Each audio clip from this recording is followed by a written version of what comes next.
Now, as I had several questions, what the hell is this stuff, this OmniPort and the other one, TV port?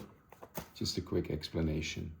OmniPort is this thing here that sits at the back of the Amiga 1200 or 600, I think even. Does it work in a 600? I think so. Good question.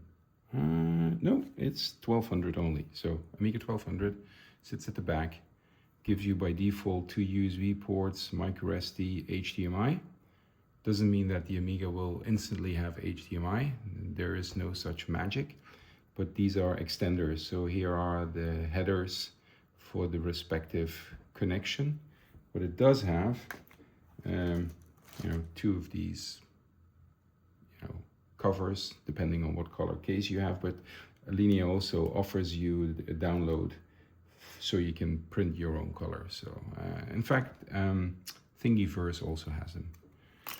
What comes with it is this. So this sticks on there, and that's long enough to go to the IDE area of your motherboard. And as you can see, this is just a SD extender. So what your Amiga then needs, and that is not included in this set, is one of these. This is an IDE buffer, and then obviously this is like mail, so that wouldn't work anyhow, but you have also one of these with not micro SD, but with SD, and that is of course a bigger one, and that just slides in. So that sits like that on your Amiga 1200 IDE port. That goes to the right into this one. You get the drift.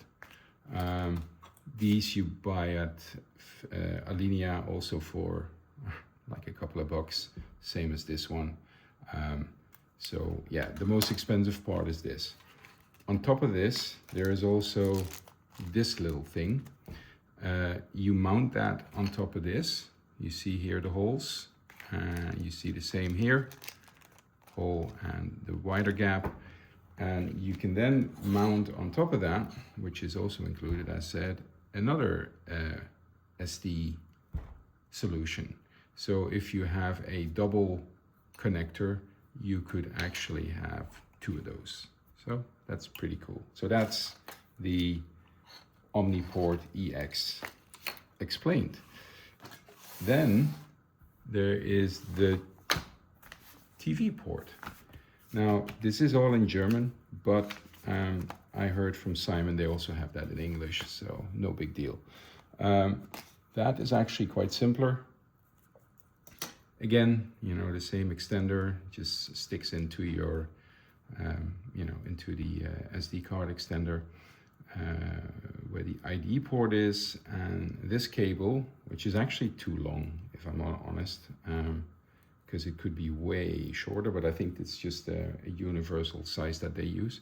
But on the Amiga 1200 at the back you have the RF, and that is something that is not being used really these days. I mean, if you connect your Amiga via RF, yeah, doesn't make sense. So if you solder out the RF, you can solder in this one. Well, actually you don't need to solder, there's a screw. You screw this one in from the bottom with the base plate, and there's some little foam on it, which is for this thing, obviously. That's the header, it goes in there. And then you have a micro SD port, which you would have where normally the RF is. So instead of having a port there that you don't use, you actually can use that one to have your IDE run, so your hard disk in your 1200 to be a micro SD. This is actually pretty cool. This is like a lot of stuff in one. So how to use the HDMI, I didn't answer that just before. So if you want to have HDMI and USB running, you would have these headers connect to whatever card you have in your Amiga that does that. So for instance, if you have a Vampire, that's that then. Or if you have, I don't know, like a PyStorm, HDMI, right? So simple as that. I hope that explains. I'll upload this to YouTube and share the link. So yeah, that's that.